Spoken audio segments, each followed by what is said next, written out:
Hi there everybody and welcome back to the Blossom Crochet channel.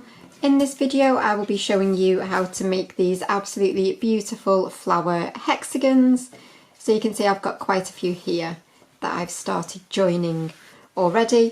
So in this video I will be showing you how to do all of these rounds of these hexagons, and then I will leave a link in the description box for joining. So I will show you each of the rounds and then you can decide yourself how you want to join. You can either join like I've been doing with like the ridged double crochets, or you can use the continuous join as you go method. It's completely up to you. So you can use absolutely any yarn that you like. I've literally just been using scrap colours for all of these, hence why they're all a little bit different. I've literally just been using up my scraps. But you can use absolutely any size yarn, just use whatever hook size your selected yarn recommends. So you're going to be starting with your slip knot on your hook, and then you want to do a chain 6.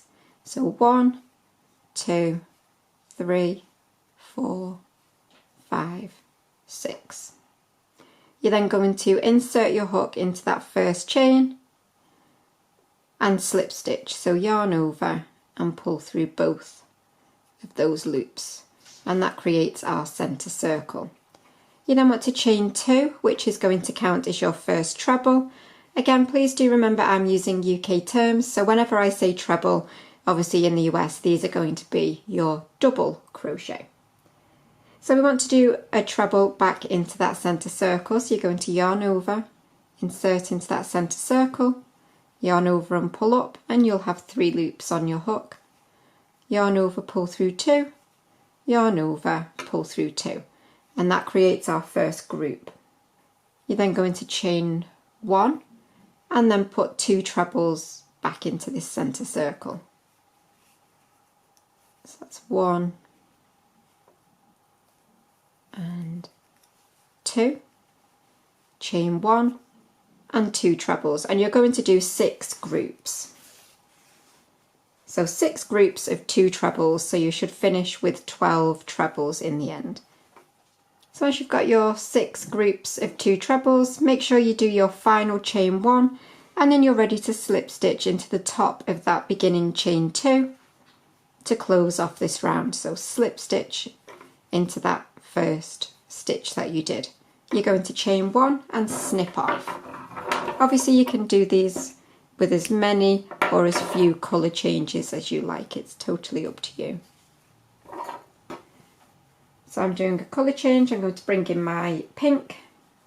So I'm going to start with my new colour on my hook, and I'm going to do a yarn over and hold, because I'm going to do a standing treble. And then I'm going to insert my hook into one of my chain 1 spaces. I'm going to yarn over and pull up, and I've got my 3 loops like I normally would for a treble. I'm going to yarn over, pull through 2, yarn over and pull through 2, and that just gives us a standing treble. I'm then going to chain 2, and then I'm going to do 2 trebles back into that same space that I've just worked up from. So I'm going to do 2 trebles in that space, and I will finish off the other half of this stitch when I get back round. So I've done my 2 trebles there. I'm going to chain 1, and then into the next chain 1 space I'm going to do 2 trebles, chain 2, 2 trebles. So that's 1, 2, chain 2, and then back into the same space, 2 more trebles.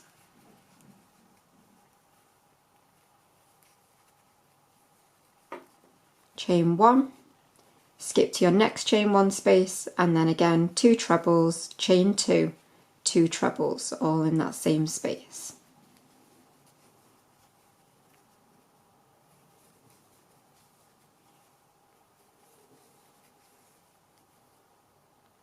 Chain 1, and again skip to your next space. So you'll work that all the way around, and then I will meet you in just a second.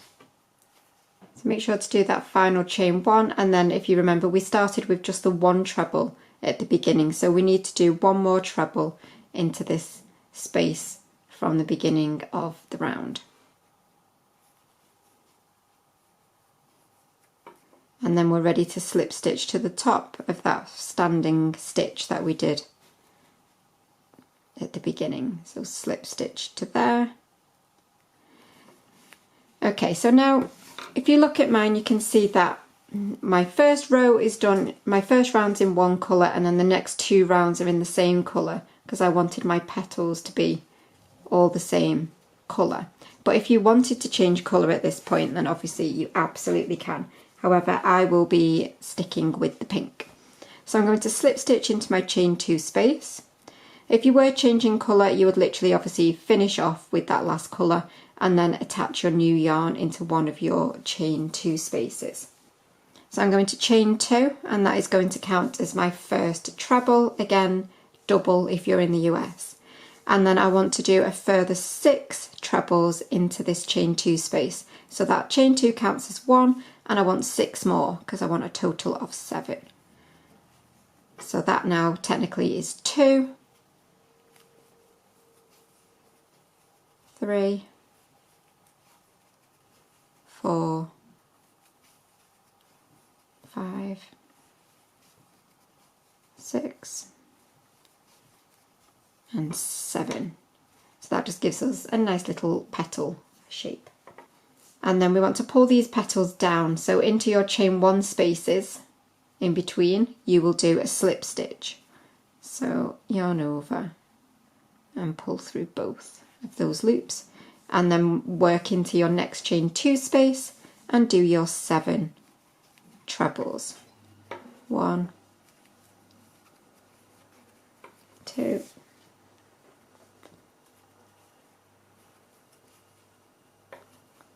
3,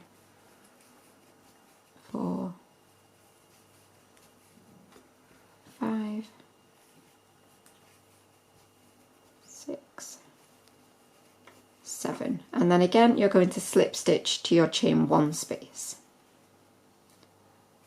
and then again you'll continue that all the way around. So 7 trebles, slip stitch, 7 trebles, slip stitch, and I will meet you in just a second. Okay, so I've done my final set of 7 trebles, and then I've got this final chain 1 space, but I want to pull the beginning of this first petal down into that chain space. So what I'm going to do is insert my hook into the top of that chain 2 from the beginning of the round, and then I'm just going to, it's a bit fiddly, but I'm just going to hold that with my finger, and then if it's really tricky to show you on the camera, but then I'm also going to insert the hook through that chain 1 space. Okay, so it's a little bit fiddly, and then I'm going to do my slip stitch. So I'm going to yarn over and I'm going to pull through all of these loops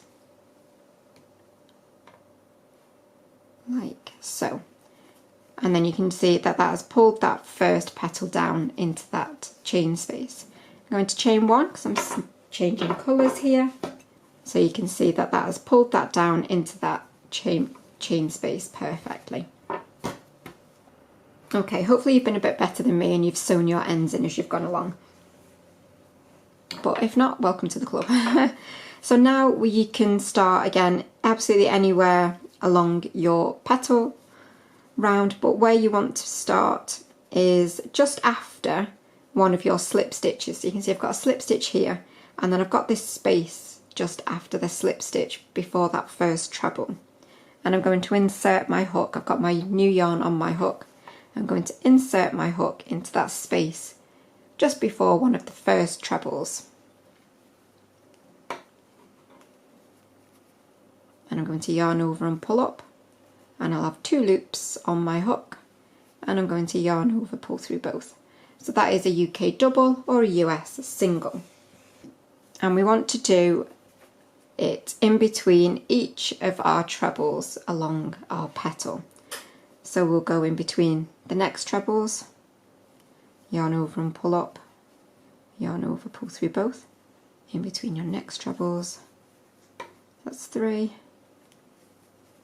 4, 5, 6,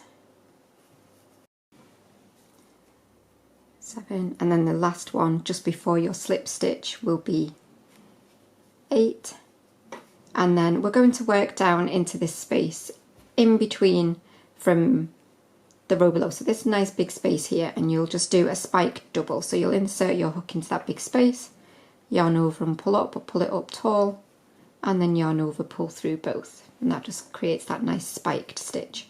And then again, straight into your first space before your next treble, you'll do your double. So 1, and in between each of your trebles, 2, 3, 4, 5, 6, 7, and 8, so after your last treble. And then again into this big space here, you'll do your spike stitch. So insert, and then yarn over and pull up tall, yarn over, pull through both. And you'll just repeat that all the way around, and I'll meet you in just a second. So I'm pretty much all the way around now. I just need to finish with my final spiked stitch down into this last space. And then I'm ready to slip stitch to the top of that very first double crochet that we did at the beginning of the round. I'm going to change colours again now, and I'm going to go to my final border colour, which is obviously the white. So again, you'll start with your slip knot on your hook, and we want to start in just before one of our petals, but the easiest way to find the right stitch to start in is to find the centre treble of your petal and the double crochet that corresponds to that one, and then just count back 3. So 1, 2, 3, and this is where we want to start. And you're going to start with a standing treble into that stitch. So again, hold your yarn on your hook and then start into that stitch that you've located and do your treble. You can start with a chain if you prefer, obviously. And then we want to have 4 trebles as we work up a petal. So we've got 1 and then treble into the next stitch. Always go through the whole of the stitch. That's 2, 3, and 4. And your 4th treble should be going into the very top of that middle treble of your petal. You then want to chain 1 after that 4th treble, and you're going to start your 4 trebles back down, but you start in the same space as what you've just done your treble, so you'll have 2 trebles in the same stitch. So that's our first one for the way back down. So that's 1, 2, 3, and 4. And then we're going to skip the spike stitch and the first double crochet. So you're going to skip 2 stitches and then you will work your 4 trebles going back up. So skip 2 and then you'll do 1, 2, 3, and then in your 4th one should again be the top of that centre treble. Chain 1 and then a treble back in that same stitch. And then you'll count 4 down, so that's 1, 2, 3, 4. Again, you'll skip your next stitches and then work your way back up with your 4. But always just make sure that you've got your 2 trebles separated by a chain 1 in the very middle treble. And that's just the way that you'll make sure that you keep your edges nice and right, basically, so that you get these nice corners for your hexagons. So if you continue that all the way around, so again, once you've worked that all the way around, you want to slip stitch to close to the top of that first standing stitch that you did, and then chain 1. And you can then begin to join these in whichever way you choose. But that is how you should look. You should have your straight edges and a corner, straight edges and corner. So that is it. Let me just zoom out a smidge. So obviously you can choose to block them if you wish to, it is completely up to you, but you'll probably find that they will flatten out a little bit as you join them together anyway. It's completely up to you whether you decide to block these or not, but obviously just take some time to weave in your ends as you go along. But that is it for this tutorial. I really do hope that you have enjoyed this one. If you have, please do give it a thumbs up and leave me a comment, and also share it with anyone that you think might enjoy it. But that's it for the flower hexagon tutorial, and I will see you for another tutorial really soon. But thank you as always for watching, and bye for now.